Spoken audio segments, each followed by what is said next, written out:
네, 어제 기상천외한 발언들이 국민의힘에서 쏟아져 나왔습니다. 특히 12.3 윤석열 개헌과 탄핵을 언급한 내용인데요. 그 중에서 세 가지만 소개를 해드리겠습니다. 먼저 권성동 국민의힘 대표 권한대행은 어제 원내대책회의에서 이렇게 말을 했습니다. 탄핵소추안이 헌재에서 기각되면 그 탄핵안을 발의 표결한 의원을 직권남용으로 처벌해야 한다. 이런 위헌적 발상이 오선 중진의 입에서 나온 것이 매우 충격적입니다. 대한민국 헌법 제45조 국회의원은 국회에서 직무상 행한 발언과 표결에 관하여 국회 외에서 책임을 지지 아니한다라고 되어 있습니다. 권대행의 말대로라면 헌재에서 인용이 되면 권대행은 처벌을 받을 겁니까? 어처구니가 없습니다. 그리고 같은 자리에서 최영도 의원은 비상계엄 선포 당시 국회 본회의장에 달려오지 않은 민주당 중진들을 내란 공범죄로 고발하겠다라고 했습니다. 왜 이렇게 자승자박하는 바보 같은 주장을 펴는지 모르겠습니다. 그렇게 고발을 하려면 첫째, 12.3 윤석열 계엄이 내란이었음을 최영도 의원 스스로 인정을 해야 합니다.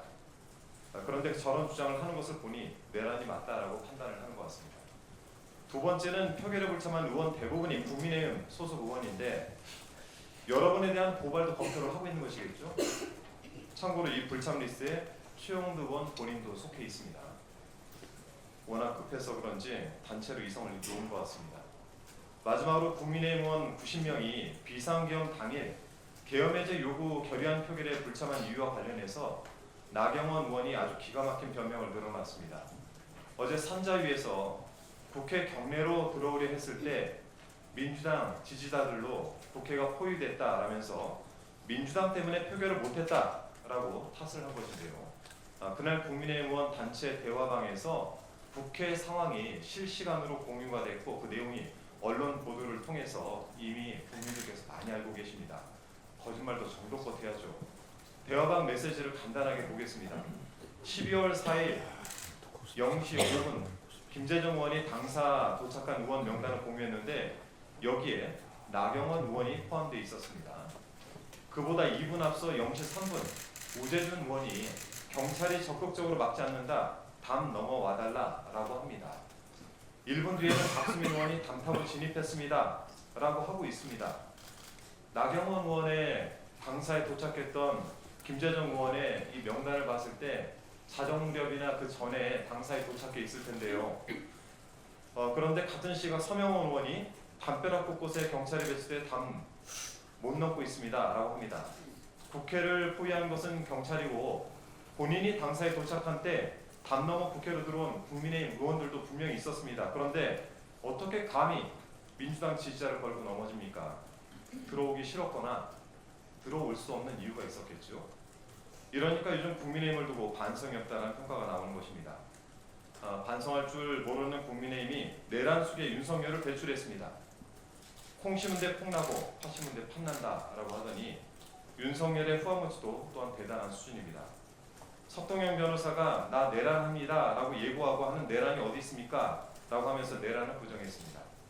윤석열 본인이 내란 아니다 라고 한다고 해서 끝날 일이 아닙니다. 윤석열이 지난 18일 생일을 맞았다고 하는데 지지자가 보낸 생일 축하 화환은 챙겼고 헌법재판소가 보낸 탄핵 심판 관련 서류, 수사기관이 보낸 출석 요구는 받지 않았습니다. 똑바로 수사를 받고 심판을 받을 것을 촉구합니다. 그리고 우원식 의장께서 내란 국정조사 특위 명단을 오늘 오후 6시까지 제출하라고 하셨습니다. 막말 대잔치 기한 이 국민의힘은 이 기한을 엄수해 주시고 내란 진상 규명에 적극 동참할 것을 촉구합니다. 이상입니다. 다음으로 김병주 최고위원의 발언이 있겠습니다. 네. 제가 들고 있는 게 뭔지 아십니까? 바로 케이블카입니다. 사람들 손목을 묶고 발목을 묶을 때 사용하는 겁니다. 네. 정보사에 근무하는 여러 명 근무자의 양심선언과 제보에 의하면 내란 축의 일당들은 지난 12월 3일 HID가 포함된 정보사 요원 38명을 모아놓고 이 케이블카이를 이용해서 성관이 직원 30명의 팔과 다리를 묶으라고 명령했습니다. 반항하면 무력으로 제압하고 앞이 안 보이는 복면까지 씌워서 비완 문소고에 강급하라고 지시를 했습니다. 계엄이 6시간 만에 해제되지 않았다면 성관이 실무자들이 겪었을 현실입니다. 정보사 요원들도 트라우마에 시달리고 있습니다. 나라와 국민을 지키기 위해 훈련받았는데 국민을 해치라는 명령에 큰 혼란을 겪고 있습니다. 그렇습니다. 우리 선배들이 피로 일군 대한민국의 민주주의가 내란 속의 일당에 의해 하루아침에 파괴될 수 있었던 겁니다. 역사의 수레바퀴가 45년 뒤로 후퇴할 뻔했습니다. 이런 가운데 일부 중령급 정보사 요원들은 소령급 요원들의 입을 막으려고 하고 있습니다. 문상호 정보사령관이 공개적으로 밝힌 내용만 수사기관에 진술하라고 강요하고 있습니다. 명백한 증거인멸 시도입니다. 명백한 위증조사 시도입니다. 롯데리아 비밀회동 4인방은 물론 중령급 중간 간부도 당장 구속하십시오. 12월 3일 내란 사태 때 탱크까지 동원하려 한 정황들이 드러나고 있습니다. 전차와 장갑차를 운용하는 부대인 육군 제2기갑여단의 지휘관이 휴가까지 내고 계엄 당일 오후부터 정보사에서 대기하고 있었다는 겁니다. 경기도 파주에 주둔하는 제2기갑여단은 서울에서 가장 가까운 전차부대입니다. 계엄 반대 시위가 확산되면 탱크로 우리 국민을 위협하려 했던 겁니까? 상상 그 이상의 의혹들이 점점 사실로 드러나고 있습니다. 지금 우리가 알고 있는 것은 빙산의 일각일지도 모릅니다. 국회가 계엄을 해제하지 못했다면 우리의 일상이 어떻게 달라졌을지 생각만 해도 아주 끔찍합니다. 이런 가운데 여전히 내란을 동조하는 세력들이 우리 주변 곳곳에 암약하고 있습니다.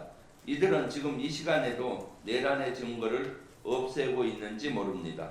이들은 지금도 어떤 것을 획책하고 있는지 모릅니다. 수사당국은 빨리 윤석열을 비롯한 이들 내란 동조 세력을 당장 잡아들이십시오. 그것이 국가와 국민의 안전을 지키는 가장 빠르고 유일한 해결책입니다. 이상입니다.